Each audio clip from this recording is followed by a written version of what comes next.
Yeah, I definitely like our new intros better than like those old Miltos intros that we were doing for like 45 episodes before I finally started to change it. So yeah, we're upping the production costs here on the show, but we're joining us here for a very special episode of I guess we can call this one the Saturday Night Movie Club, or maybe Shotgun Saturday Night for you old school WWF fans out there, because we did pick the week where we did a VOD movie, because let's be honest, there's nothing out in movie theaters right now unless you're really still into Barbie, which we'll talk about here in a second. But I got my good buddy here, Rob Motto, the most hated critic on Twitter. How you doing tonight, Rob? Oh, I'm doing good. Just got done watching Nicolas Cage's new movie. So. Oh yeah, well we'll get into that in a moment, because I feel like we're gonna have completely differing opinions on that one, which is always interesting to me when we actually disagree on a movie. But there's a lot of things going on that I wanted to talk about here, so we can start off pretty hot. I think the best part to start off here is talk about Barbie and pretty much the fallout of what this means for, I guess, Hollywood in general, especially with the next few years going forward, because I don't think anyone expected Barbie to be doing as well as it's doing right now. I think it said right now probably going to pass about $600 million here in its first week. I did go to the movie theaters earlier today. There are still people dressing up in all pink to go watch this movie on 1 week later after everything that's come out. So here, we'll bring this up real quick here. This is probably going to be either the first or second highest grossing movie of the year right now. Barbie is marching towards $1 billion. I know me and you laughed at the idea that this film is going to make $1 billion 2 weeks ago, yet here we are a couple of weeks later. Like I said, maybe it's because we're not guys, or maybe we don't have enough girly people on here, but it's like, even from the women that we talk to within our circles and the multiple shows that we've done, it's been pretty mixed as far as I've heard. But there's something about this film that is hit with the female demographic and their gay friends, let's just put it that way. That's pretty much all I've seen come out with supporting this movie over the last couple of weeks. As we know, this film did about 155 million, I think, just in the US alone. As of this recording, like I said, I think it's about $525 million. It's going to pass somewhere 600 million. As of right now, it's on par to be at least the second highest grossing film of the year, next to the Super Mario movie. I'm not sure I don't think it's going to pass Super Mario. Still has a long way to go before we get there. But I mean, if people are still going out to see this film, which has gotten great reviews with the critics, not so great reviews from the people who've actually seen the movie, but it has something going on here. But before I tell you about the second part of this story, which is going to be a punch in the gut for you, what do you think about Barbie's overwhelming success in the box office here? Is this a good thing, or is this a bad thing for cinema moving forward? Um, look, I don't really know how to take it other than just like, hey, I'm sure most moviegoers just want to see what the cultural phenomenon is about, and just Yeah. they want to see what Barbie has in store for them. You know, I don't know. Maybe Barbie works in the way that everybody who sees a different movie. You know, because from the women I work with, who I've talked to about it with, it's like it's a Hmm. completely different movie than the one I saw. You know what I mean? So, and all I say is like, yeah, it wasn't for me. I don't get it, just to not cause controversy. But I think it's a really stupid movie. I think it allows people to just mindlessly consume it and just, not think about it too much. Maybe it's just one of those movies that just hits the right chord at the right time. But I think it's a completely stupid movie that has no redeeming value. And certainly people, on this show have pointed out more than that, more like the actual harm potentially it's doing to younger generation. And the fact that it's working, it's scary enough in and of This doing a itself. steaming pile of shit. I can't wait till it just goes away. I just want people to stop talking about it. But it's also that double edged sword of like, I'm glad people are engaged with movies. I just wish it wasn't Barbie. I wish it was something else. Hmm. Yeah, that's the thing that caught with me. It's like I understand just from like a complete like normie perspective of people just see the name Barbie and then that's all they need to sell them on the movie. It's just Barbie. So it's like you have older women who it's like, well, I identify this with my childhood, so I'm gonna go take my daughters and my sisters and everybody else to go see this movie, and that's pretty much the only really light that they're viewing this film as. Like I said, we talked at nauseum over the last week or so, last couple of weeks about some of the messaging that's in this film, and I think that if a lot of the young impressionable girls adopt a lot of the messaging that's in this movie, then we're probably screwed as a society here in the next few years. I mean, I'm not sure if you heard the news earlier this week, but Japan is having a pretty bad population collapse over there, and I'm just saying, in the next few years, I think we might be in the exact same boat if things keep turning the way that they do. But yeah, so for me, I thought, okay, strong enough for the first week, but then maybe it'll slow down. But like I said, I went there today, a full week after this movie has come out. There are still people out and about dressed in all pink and cowgirl hats and going to watch this film as if it was 3 weeks. So it's hit a chord with somebody here. It's sort of like the same way that, with Top Gun Maverick last year, how it seems like that film just hit a chord with a certain audience, and it looks like we'll get the complete opposite here with this movie. But it's not just, the potential downfall of our society aspects of this film that I'm worried about.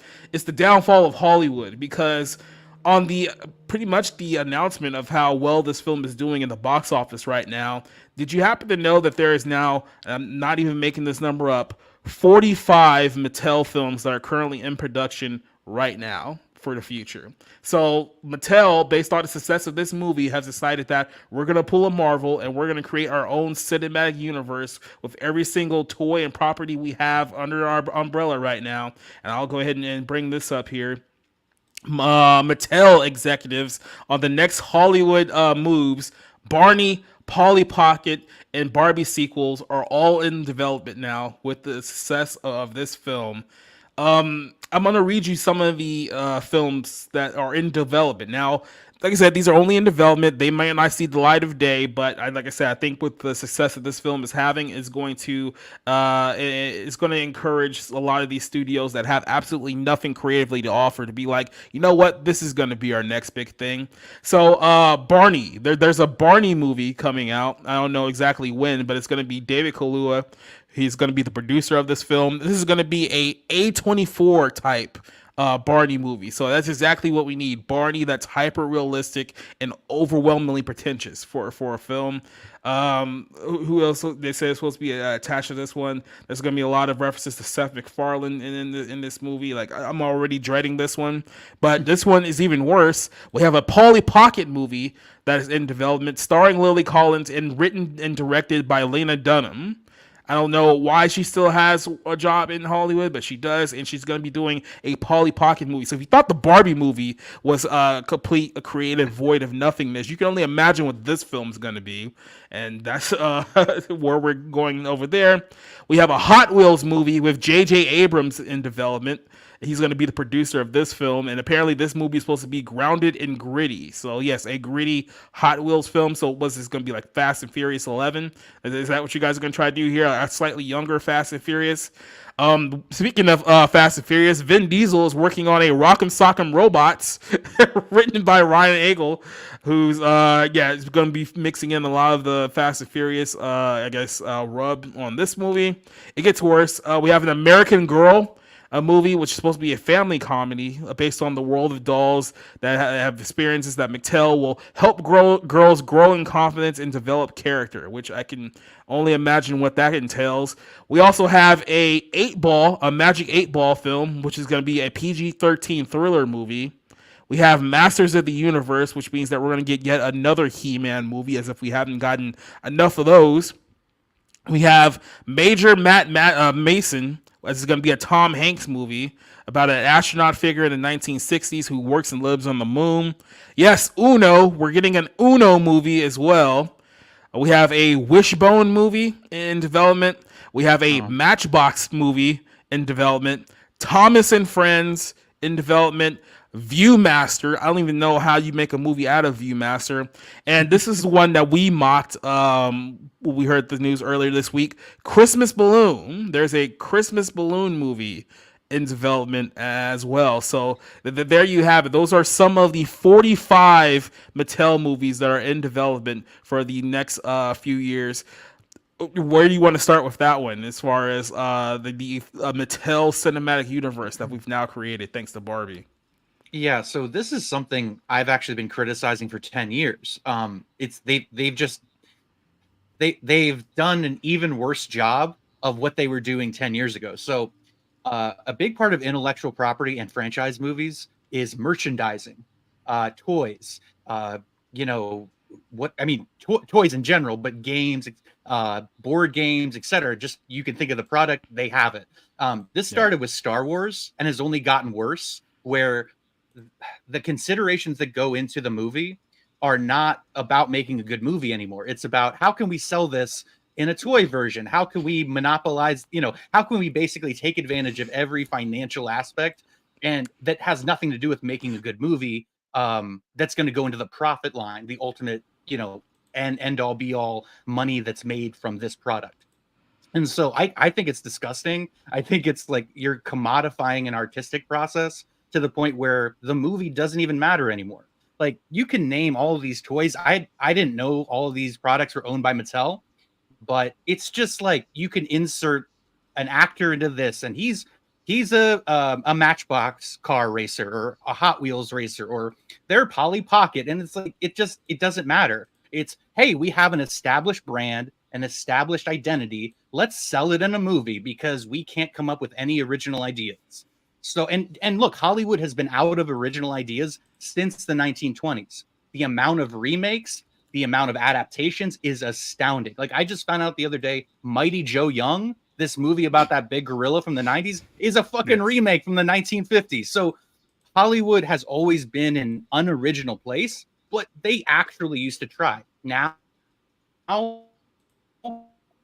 multinational corporations, they have no soul left. They have no connection left to humanity, and all they want to do is manipulate you through your children's toys or the toys that you played with potentially as a kid. I mean, it's really sad is what it is, because it's just another rehash of the MCU or the DCEU or Star Wars or any of these things that have a larger financial background. It's like, hey, even though the movie sucks, it doesn't matter.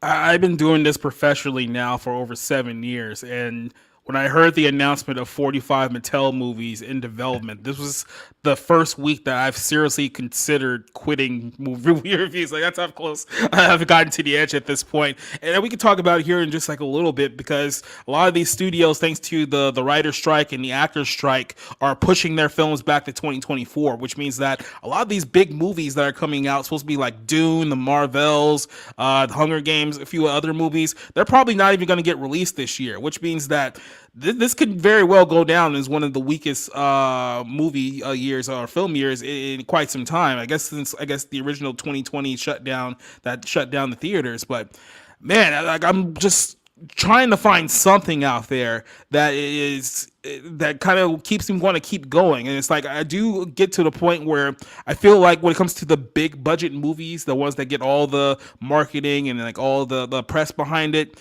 they're just soulless. Like they're just so like these is they're not going to stop looking at what they have in development right now. This isn't going to get any better. So it's like, do I get to the point where it's like I'm just gonna have to look either internationally or just trying to find like a diamond in the rough with these small budget movies that don't get any marketing whatsoever, and hope that I can find like something there that it's something in the movie where I can feel like, okay, I can see the effort that went into this and I can at least respect the effort as a filmmaker. But outside of that, I'm just getting like these regurgitated properties from multinational corporations trying to make another $1 billion off a Polly Pocket of all things. It's like, really, Uno the movie? Like, we literally already have Uno the movie. It was like 4 guys playing Uno for 3 hours on YouTube. We don't need an actual Uno movie. Like, we don't. But this is where we're at right now. And real quick, shout out to our guys who are joining us right now. Delba Fett saying howdy. James Hurley saying that Jesus, we're gonna get toy/cartoons and more. Yeah, we're already there. We're already there at this point. Top Dog saying hey to everyone. Hollywood should make a Rockstar based game on GTA that will require a little bit of creativity, but I mean, I don't see them pulling it off at this point. Talk to Me was very original. I heard about Talk to Me. I haven't seen it yet, but it is on my list of something to catch up on. But yeah, I'm just looking at the landscape of what we have coming out in these next few years, and it's like between this and like the Marvel projects and the DC projects and the Star Wars projects, it's like when it comes to the big Hollywood productions right now, it's like I don't have any interest in watching any of this stuff. I mean, what's the point of giving them 2.5 hours to 3 hours of my time for a movie that at best case scenario is probably gonna get like a 2 out of 5? It's like there's gotta be something more to that than this, or else this whole industry is gonna collapse upon itself. Like this is the reason why Hollywood is legitimately looking at AI to write better movies than the people who they've hired, and it's their own fault. I mean, this is where we're at now. Yeah, and I mean a big part of it too was is books. Like people don't read anymore. People don't there's not nearly as many Yep. sought after writers, and a huge market for Hollywood used to be adapting novels, short stories, etc. And that's kind of gone by the wayside. So, yes, they've always struggled with originality, but even the sort of trusted sources they could rely on, they can't anymore. So they're pretty much spinning their wheels at this point.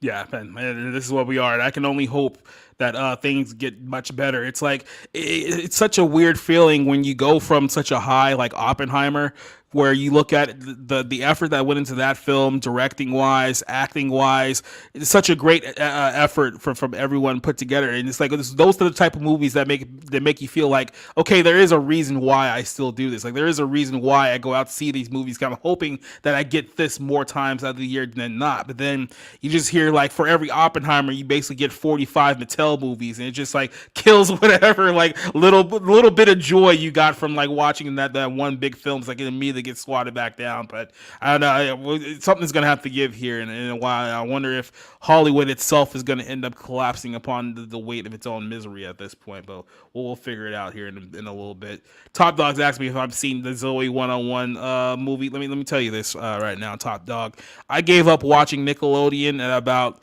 1997. So I didn't watch the original Zoe 101, so I have negative zero interest of watching the new Zoe 101 or Zoe 102 movie whatsoever. It's been a long ways away from me watching Nickelodeon in any capacity. So, and James follows up with, yeah, the Barney movie is going to be a worse version of Death by Smoochie. Yeah. Do we need a gritty Barney movie at this point? Like, do we absolutely need that? Like, why? I will say I actually love Death of Smoochie. It is a black comedy, so you kind of have to go in, understand that going in. But I thought it was really funny. Robin Williams plays a complete, degenerate asshole, and Edward Norton's really good in it. So it was one of those Comedy Central movies I caught growing up. But super underrated. Critics hated it when it came out, but I would definitely recommend it. Cool. Well, this was a kind of a catch-up weekend for me personally because there was a few movies that I've had on my list for a while. It's like, you know what? Let me, since I have a Friday night where I actually don't have anything to do at the moment, let me just catch up on some of these movies that I'm supposed to watch a while back ago. And I saw them all, and for the most part, the majority of them were actually pretty good. I can't sit here and say that all of them were solid, but these were movies that, compared to what we've been seeing in theaters the last few weeks, I was pleasantly surprised from what I've saw. So I guess we start with the worst of the ones that I saw. The Best Man, which is a film starring Dolph Lundgren and I believe it's Luke Wilson, the lesser of the two Wilson brothers. But it's basically your straightforward B movie action film. There wasn't really a lot to go on there. Like you could tell exactly just how low budget it was. They only had Dolph for like a handful of scenes there, so it's one of those like, well, we'll put this on VOD and hopefully we can make some money out of it. All the money that was spent was probably getting Dolph Lundgren to agree to shoot for like 3 days, and then that was it. But for that movie, it was like, yeah, it existed. So I mean, I guess there's that. I've seen worse this year. But then we started to get a little bit better. There was another movie that came out this year called Transfusion, starring Sam Worthington. Now, as we know, Sam Worthington should thank his lucky stars that he was in the first Avatar movie, or he probably would have been done in this business at least 12 years ago. But he's still around. He's making movies, and this was a movie, like I say, called Transfusion, about special forces operative who's essentially trying to live with the loss of his wife, thrust into a criminal underworld, trying to keep his son from being taken away from him. And it's actually pretty well did for a low budget movie. It looked like a movie that you can see in theaters and enjoy. The action was pretty well crafted. The writing was competent. So it was one of those movies that kind of took me by surprise. It was like, oh yeah, I'm kind of surprised that this was even on like VOD, because this could easily, with the right marketing team behind it, could have been something you can throw out there in theaters, especially at a time right now where we have absolutely nothing to watch. I mean, this is the type of movies that should be out there. I gave that film 3.5 out of 5. Pretty solid action movie if you guys are looking for one. So that was another one.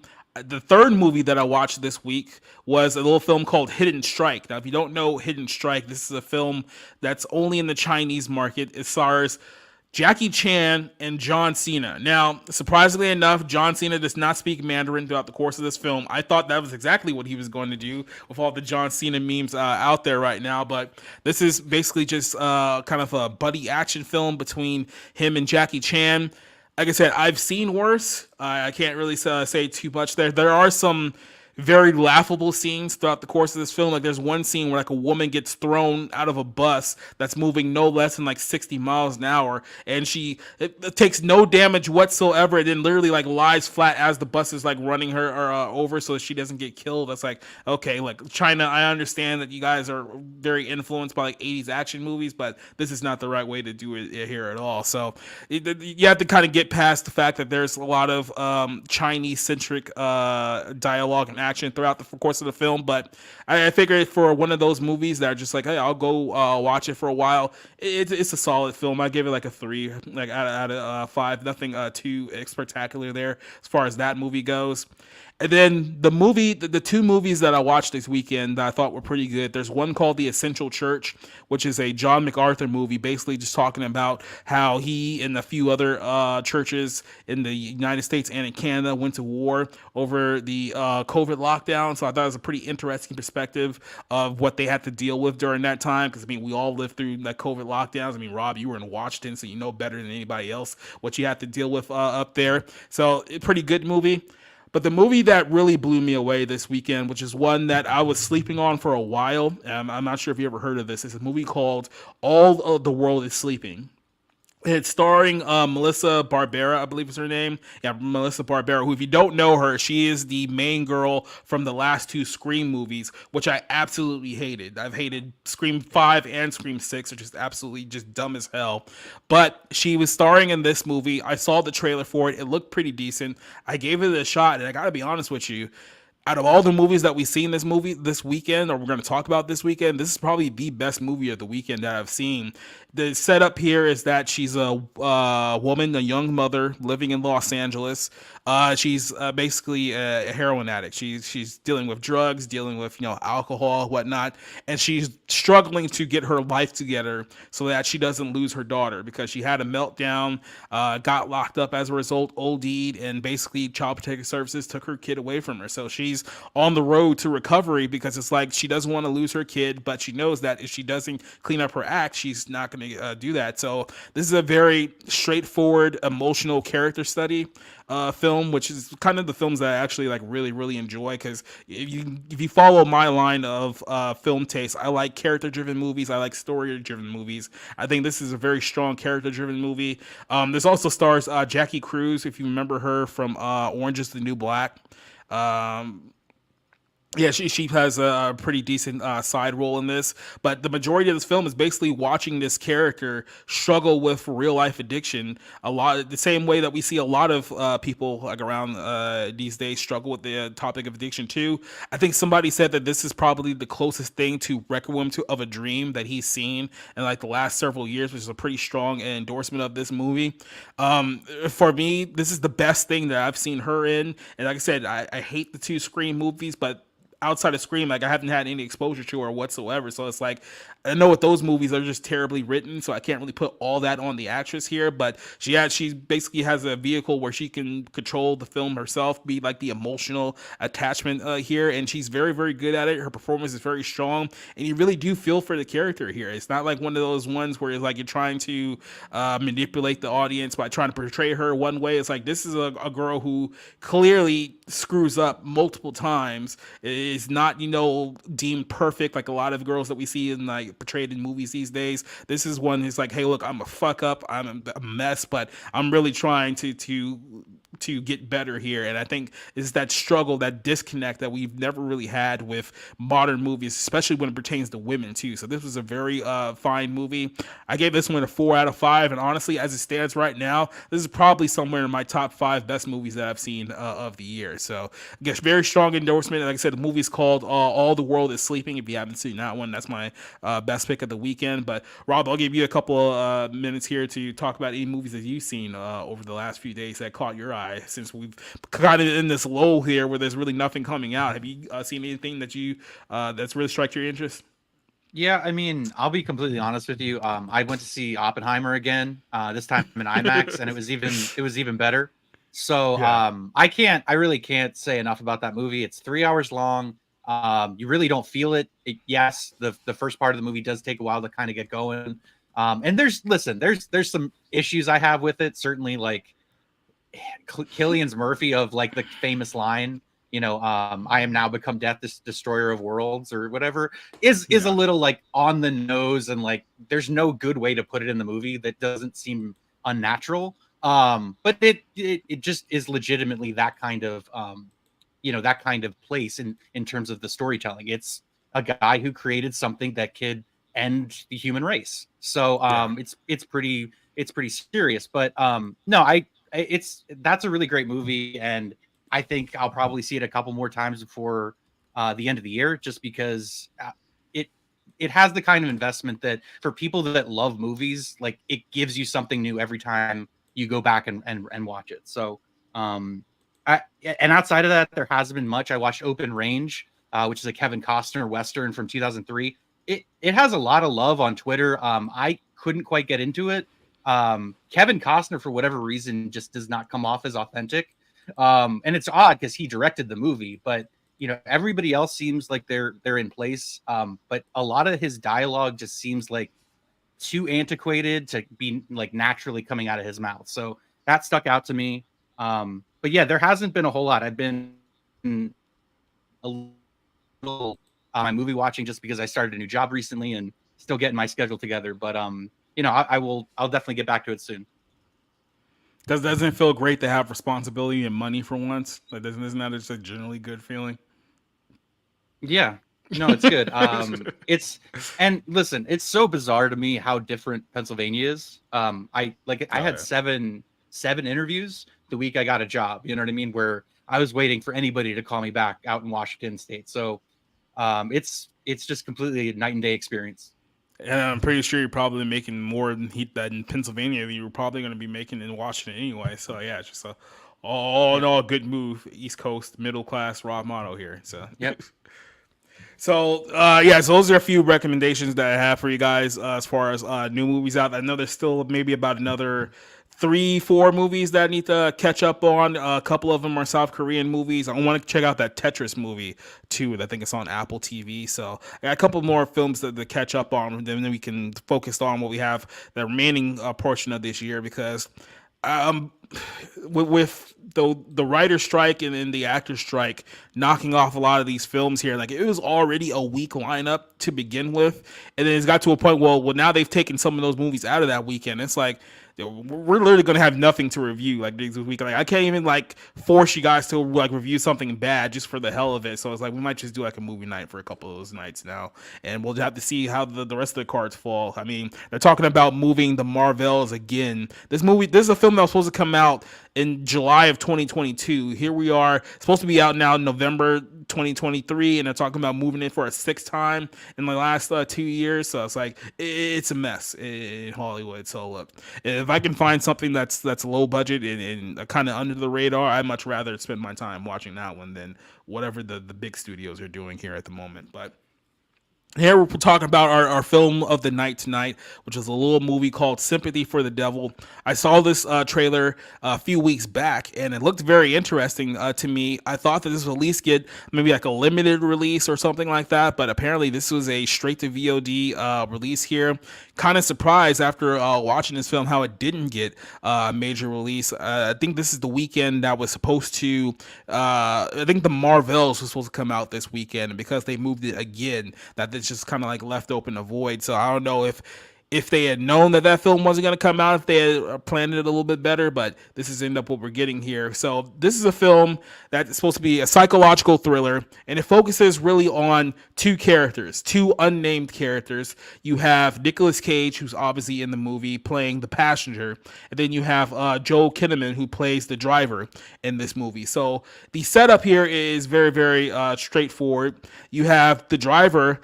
It's set in Las Vegas, just in case you didn't know, but it's set in Las Vegas, and the driver is essentially going to the hospital. His wife's at the hospital giving birth to his new kid. He's dropping off the other kid at the parents so he can go be with his wife. He pulls into the hospital, and before he has a chance to get out of the car, Nicolas Cage's character jumps into the car and tells him drive. That doesn't tell him why he's there, what he's doing, anything like that. He just says drive. Pick and a card. You can see Pick a card. here we go. Exactly. So and you can see here, I mean, you're getting typical, I guess you could say, over the top Nicolas Cage with this film. He's literally in a bright red suit. He has red hair, and he's got a gun, and he's giving him no information whatsoever. Just says pick a card, and he's like, "Wait, what?" It's like drive. I'm gonna tell you like where we're gonna go. It's like, dude, my wife's upstairs with like an emergency right now. It's like I'm your family emergency right now. So it's like, well, there's not really much that you can do. So he goes off and drives, and we essentially get this story with these two characters. And throughout the course of the film, there's a lot of twists and turns because Nicolas Cage is very menacing. He's very psychotic, but he's not telling you exactly why he's doing what he's doing. And I thought the movie setup here is pretty clever because it's one of those films where before things are revealed about exactly what's happening, it can go multiple ways. So you don't exactly know who Nicolas Cage's character is. Is he actually the devil? Is he just a crazy man? Is he connected with someone? Or is there a reason why he's doing it? You do find out throughout the course of this movie that there is a secret that's being held by one of these characters behind the scenes, and that kind of unravels throughout the course of the film. But I guess I could start with you. What did you at least think of the setup for Sympathy for the Devil here? And I know you haven't been big on Nicolas Cage over the last few years, especially during his IRS times with making some of these movies. But what would you at least think of the setup for his movie? Yeah, no, I actually thought this setup was interesting. It's kind of like a history of violence mixed with The Hitcher, where you kind of don't know what's going on, but Nicolas Cage is just screaming and being a crazy person and chewing up the scenery for a large portion of the runtime. But no, I did like the setup. I did kind kind of watching the trailer and reading the plot, it's something I would be interested in seeing. A lot of these movies have been made very well. You have like things like Road Games. You have Breakdown starring Kurt Russell that came out in the '90s. You have these kinds of like road movies that are like almost not paranoid thrillers, but like you have a threat and seemingly normal guy, and you're trying to figure out what the hell is going on with the guy pointing the gun. Yeah, this is a film that's produced by RLJE Films, and they do a lot of the straight to VOD type movies here. But the one thing I do like about their style of films is like they like because they don't have big budgets with any of these films, they really try to do like the throwback type of movies that we used to see a lot of maybe like 20, 30, even 40 years ago. This one feels a lot like that. I think the last film of this production company that I saw was a film last year called Old Man, and that was actually one of my top movies of the year because once again it was another character-driven movie where you start off and it's a conflict between two characters, but you don't really know what's going on. And one thing that these, I guess you could say, these writers or these filmmakers know how to do with these movies is that they know how to build tension and they know how to make their story interesting enough to where you're at least willing to stay in for the reveal. Now, the reveal can go one way or another, but if you can at least keep people going on with the ride up until the very end, I think as a thriller, you're doing a very good job. Or we're seeing a lot of films where 20 minutes in, you're just way ready to give up because there's just nothing there. Like, it's very hard to like stay interested in these movies, but because of the unpredictability of this film, I do like it a lot here. But let me ask you just regarding Nicolas Cage specifically. I think you were asking earlier what was the last like good Nicolas Cage film you've seen. I said that the last good one that I can remember in is Mandy. Now he has been in a few movies that I've seen since then. He was in a movie earlier this year called The Old Way. Wasn't really that good of a movie. He did the the unbearable weight of massive talent, which is a movie that came out last year where he was playing himself. That was good in some parts. It didn't really hit all the way. And then I think the last film before that one was Wally's Wonderland, which is basically like Five Nights at Freddy's like knockoff film, and that was the movie where he literally didn't say a single line in the entire film. But I mean, like I said, it's kind of a hit or miss movie for me. I don't know how you feel about him in this movie, but honestly, this is probably the best Nicolas Cage that I've seen since Mandy. Maybe you have to go back a few years there. What is kind of your general feeling on Nick Cage? Yeah, I saw both what Pig and Mandy, and Mm-hmm. I don't think I wrote a review on Pig. I know I wrote a review about Mandy, because it got a lot of praise when it came out. Now this is before I saw Cobra. Now Cobra was directed by the guy who directed Mandy's dad, Yeah. George P. Cosmatos, and so it he has a certain visual like appeal to Mandy that he brings to the table, but it's very similar to that kind of movie, that kind of elevated genre movie, which I usually like, but I just Mandy was too weird. It was too Yeah. kind of abstract, and it didn't feel very straightforward. But Nicolas Cage, his whole like crazy, manic, over the top, throw shit against the wall, insane acting performances since he's been in trouble with the IRS. I just kind of shrug my shoulders and I don't really know what to do with it. To me, it's not very good acting. It's kind of entertaining because of how insane it comes off. I mean, my mom watched this movie with me and she said, "Yeah, I thought he did a great job with how fucking crazy he was." So I mean, Mm-hmm. I get that some people do respond to it and do like it. I can't, I can't give it my endorsement. And it just comes off as, I don't know if it's bad acting, or if it's just him being over the top, and it grates on my nerves, honestly.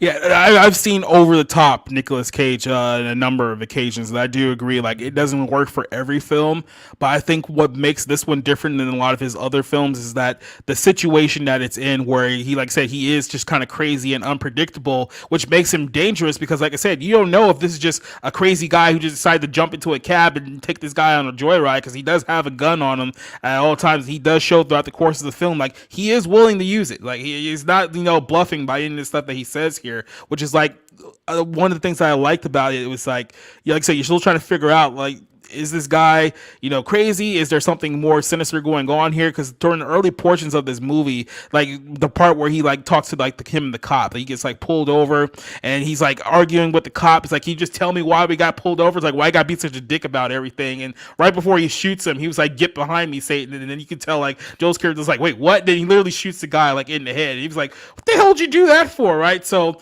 it was one of those type of like performances. Like I said, it doesn't work in all the films, but when you have a shred of mystery here and you don't really exactly know where this one is going, you're kind of like waiting for things to reveal itself. I think it does work, and I think probably an example of like bad Nicolas Cage over the top would probably be the what was the movie that I just mentioned, the unbearable massive talent or whatever it was, the one that he did there where he's basically like just playing himself, like for the most part it's trying to be like a meta performance that just doesn't peel off like well at all. But yeah, I think he could have saved that one, but this one I thought he was pretty good with that one. And I gotta be honest, Joel Kedman here, I think he was pretty good in this film too, because for the most part, the way that we're introduced to this character, this is just, a regular guy, a regular dad, trying to get to the hospital with his wife. His wife is giving birth. He doesn't exactly know what's going on. And Nicolas Cage has just come in abruptly and started terrorizing this guy's life. And you kind of feel bad for him,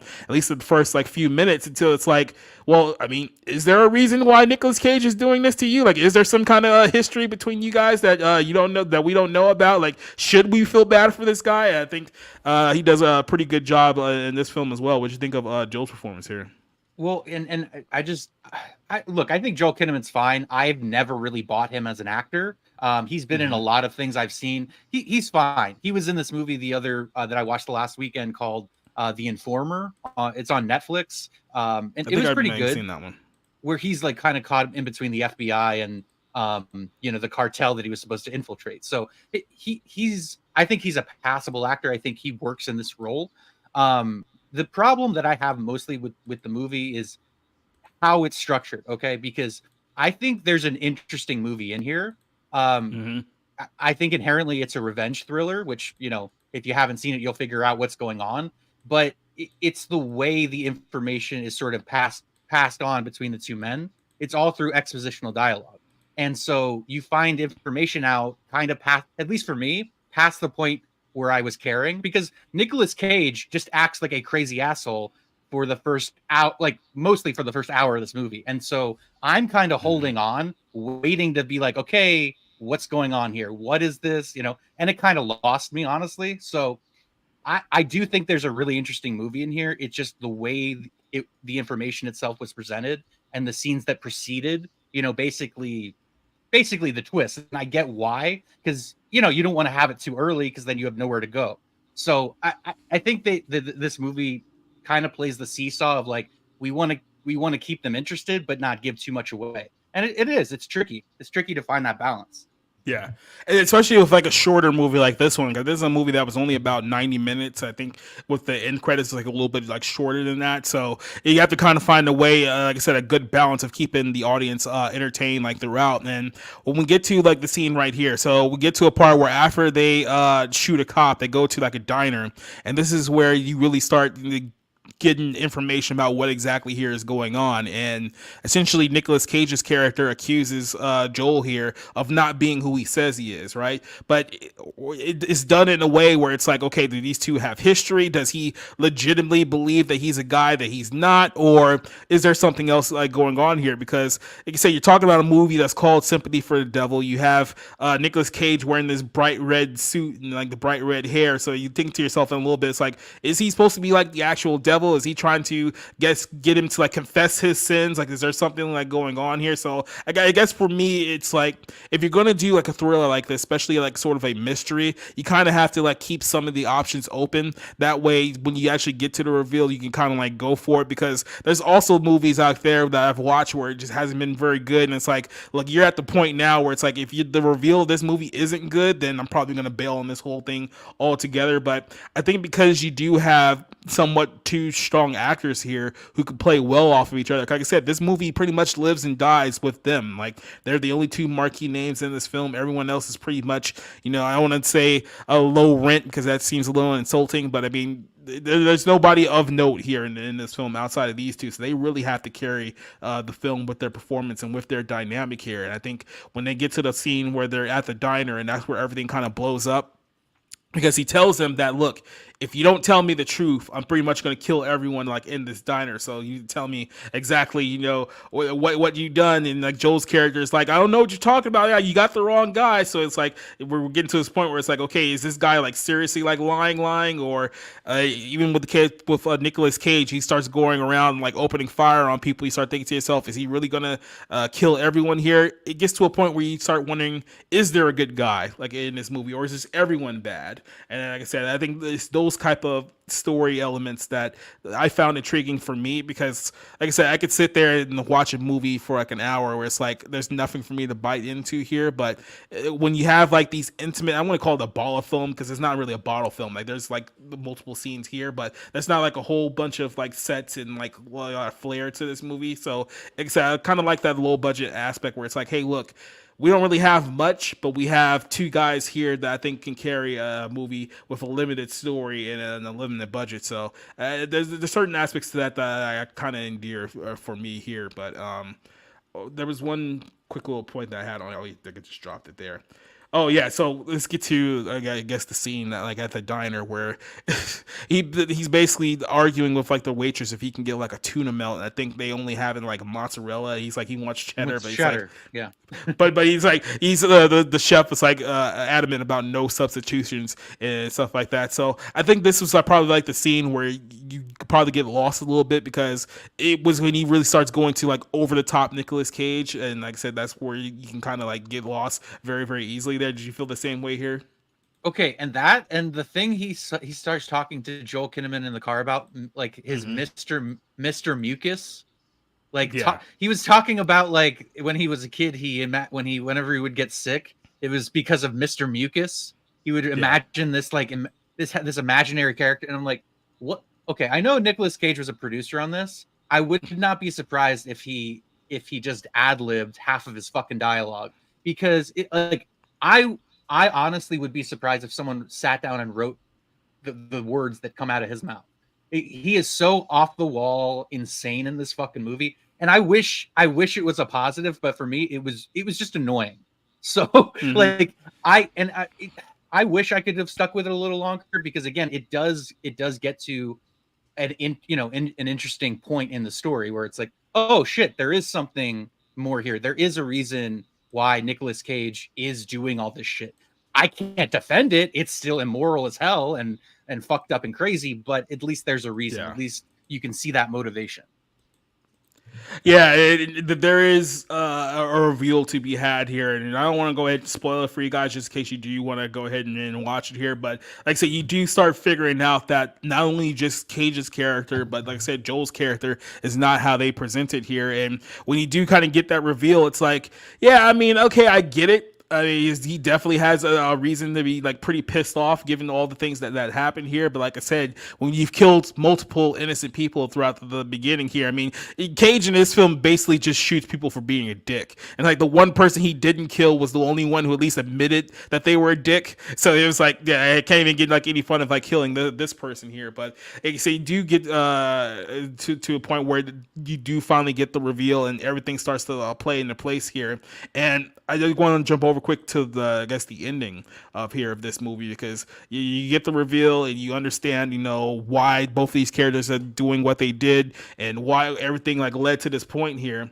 And I thought it was kind of a well crafted, I guess twist here, because they were teasing that Joel's character wasn't exactly who he I guess was framed up to be here, and then you realize that even when when it's exposed, like there's kind of like a redemption arc with like this story where it's like, yeah, he's not good based on what he's done, but he's put himself, at least before tonight, he put himself in the position where he was actually trying to, I guess, find some kind of like redemption story, because he talks about a point where he was like so low that he basically wanted to die, and it wasn't until he met his wife that he realized that that there's something else for him like out there. Like even he goes through tragedy, even after the fact. He realized that, yeah, you know what, I deserved it with the things that I did. That I'm not going to sit here and whine about it. I'm just going to move forward, because this is the route that I need to take in order to make up for what I did. And you understand where he's coming from his character's perspective. You understand where Nicolas Cage is coming from his character's perspective. It's like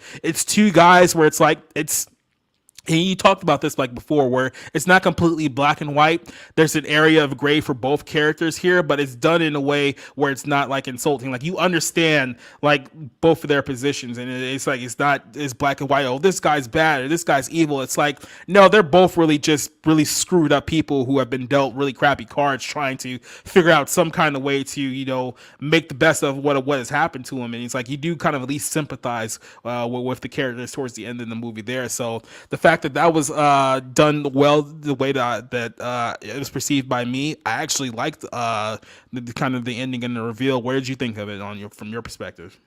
Yeah, I mean, there are definitely movies like that that I love. Like the one that comes to mind is Dragged Across Concrete. Where Yeah. it's like you have police officers who start engaging crime because they literally can't. They get suspended for basically doing their job.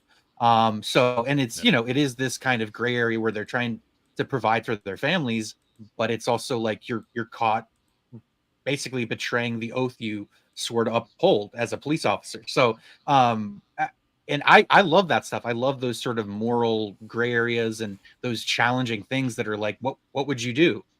How would you approach that situation? So, I think that this movie is just clumsy in how it puts the pieces together.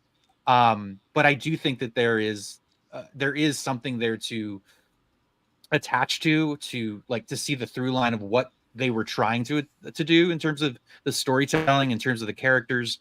I just didn't find a whole lot to keep me interested to that end point. I found Mm. Nicolas Cage annoying. Joel Kinnaman. I would say the hero of the movie is probably his wife, because she's just kind of like wondering where the hell he We don't is. even see, by the way. We Right. don't even see her. What? But the voicemail that he's listening to as the cops are coming or whatever, or anyway, towards the end or whatever, Yeah. right at the end, it's like, she's sweet. She believes in him. She loves him, even though she most likely knows nothing about his past. In fact, we can just assume she knows nothing about his past. But Yeah. yeah, I think it's definitely a movie worth checking out at least. I'm hard on movies in general, so I probably give it a 2 out of 5. But I will also say there are a lot of moments that look really like in terms of lighting, at Mhm. nighttime with like the neon signs and the street lights, and a lot of stuff actually looked pretty good for kind of being a lower budget genre movie. But yeah, it's the two actors carrying this movie from start to finish, mostly in a car, and that's just the kind of movie it is. Yeah.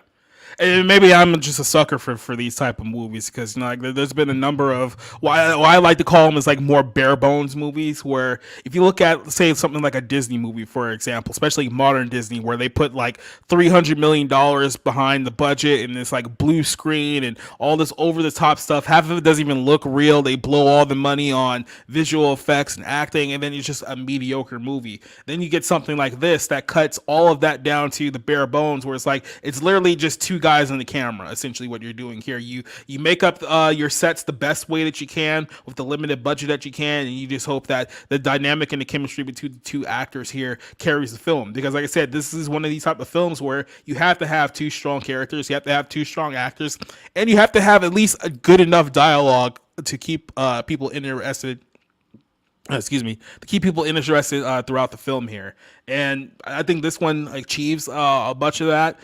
There's something about the smaller budget type of films here that I do like. I think for with the bare minimum that this film accomplishes, this to me was one of the better movies that I've seen so far this year. I wouldn't go as far to go top five. I wouldn't put it quite that high, especially with the movies that we've seen over the last few weeks with Sound of Freedom, Oppenheimer, The Child, like even All the World is Sleeping, the movie I talked about earlier. I don't think this one is as good as that one, but I would at least put it somewhere like in the bottom tier of like my top 10 movies of the year. I mean, it's kind of on par with what was it, Guy Ritchie's The Covenant, which we saw earlier this year. But for me, I like this one far better than you did. I would probably give it like a strong 4 out of 5 for me. Like I said, I think this is one of those movies where Nicolas Cage's over the top acting actually plays well with the character. I think Joel does a great job here as kind of like the co-lead with the story here.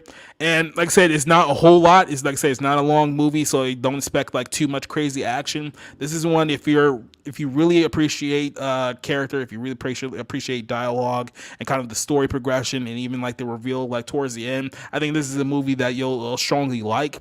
And to be honest with you, throughout the course of this film, I'm looking at it and it's like this doesn't look like as small budget of a movie as you would think. Like we've seen small budget movies that are like, okay, this is clearly a small budget movie. This one's very well shot. I think you were talking about, kind of like the cinematography behind it. Like even this scene right here, like this looks like a movie that you would watch in movie theaters. And if you saw it in movie theaters, you would be at least satisfied with like, the way that it looked, and wouldn't look any different than anything else that you see here. But I don't know why this wasn't marketed as well as it should have been, especially given the fact this is a Nicolas Cage movie. Should have taken advantage of it here. But for everything else that I've seen in theaters right now, if I had to compare this to pretty much every other film, with the exception of Oppenheimer in theaters at the moment, this is far better than anything else you're going to see in theaters. So I mean, I give it credit for that alone. Well, this should have been promoted, and Renfield should have been straight to VOD, because like I haven't seen that, but I've just heard horrendous things about it, and I'm sorry that Nicolas Cage did that. That's the other movie that I forgot to mention too with Nicolas Cage, that Renfield movie, because it was like I think Tom Connors and like Culture Casino both saw it and they like that film, but it just did not look interesting for me. It did not look appealing for me when I saw the movie. It looked bad from what I see. I still haven't seen it yet. Maybe sometime before the year is up, especially since there's not going to be any movies coming up here in the next few months that maybe I could just watch it sparingly. But that didn't look too interesting to me, and that's what I said. Those are one of those movies where over the top Nicolas Cage really doesn't work out the way that it is, where he's supposed to be playing Dracula, and in the context of the film, it's like, no, just stop. This one works far better. Yeah, JAC even says that film was garbage, but he does says that Cage was probably the best thing in it though too. So yeah. I mean, well, it's got Awkwafina, so I mean, oh god, yeah. I probably would agree with you, but like, what does that mean? Mm-hmm. So. Yeah, and then who's the other guy who was in that? Nicholas Hoult is also in that film as well. So I actually like Nicholas Hoult, but he needs to be in way better movies. He was trying to be Superman, but I guess they passed on him, which kind of sucks. But I mean, Batman and Superman. Remember, he was the one that was up against Pattinson. Right. Yeah. So I definitely would have chosen Holt over Patterson. So yeah, it's just awful. But yeah, so that's kind of our run through review of that film. Like I said, I like it a lot more than Rob did, but that's just the way I would go. So I think that movie right now is on Amazon Prime, you said. So if you guys want to check it out, definitely give that one a go. I would say at least give it a rental. You don't have to like outright buy it, but yeah, at least give that one a rental. And then JC says that she has zero romantic comedy as a lead. Yeah, Awkwafina has no chemistry as a romance lead. That's a shocking revelation there. So that's all I gotta say.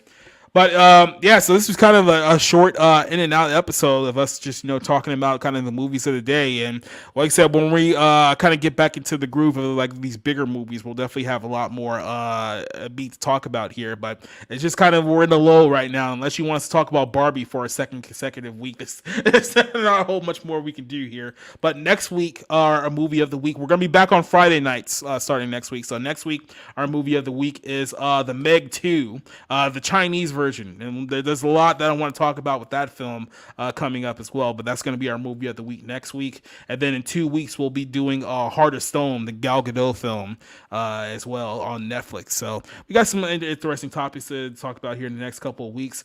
Yeah, he said he wouldn't work as Batman or Superman. Maybe I don't know. I think you don't give him enough credit. But then again, when he's in stuff like Renfield, it's kind of hard to defend him too much on that topic. But Rob, I mean, you joined us here for a Saturday night. I know you have a very, very busy schedule, so you take a little bit of your time here to talk to us. But you got anything else coming up that you want people to know about before we roll on out of here? Yeah, I actually have my Oppenheimer review is probably coming out tomorrow. So just keep an eye out for that. I've spent a good amount of time writing it, so hopefully it'll be a good one. And yeah, I'm just happy the movie it's doing so well. It crossed 300 million at the worldwide box office, so pretty much it only needs to make a little bit more money to break even. So I'm just glad it's doing well and hope it continues to do well. And this is still your site, right? I just want to make sure that's still. Yep, that's it. All right, then, and then start reviewing Soul Block War Prop. I mean, maybe not. I'm not gonna say that we won't, but at least not this week. We'll check it out. Like I said, I'm down to watch some at least some VOD movies here, because I feel like I'm getting more out of those films than we're getting out of the movie theater. Because even like last year, I think there was only 3 films on my top 10 list for the year that I actually saw like at a movie theater, and that's how bad kind of our current gauge films are at the moment. It's like you kind of have to find these diamonds in the rough if you really want to get, I guess, a big going here at the box office. But hey, that's the way that they have it. It's not my fault. That's their fault. So before we head out here, I'm just going to let you guys know that Monday night, this coming Monday night, we're going to be doing episode 3 of the Bible Lens podcast. Our group, Sam, Christian, maybe not Christian, Sam, Johnny, and our Blake, a couple of our guys are going to be talking about this whole alien thing.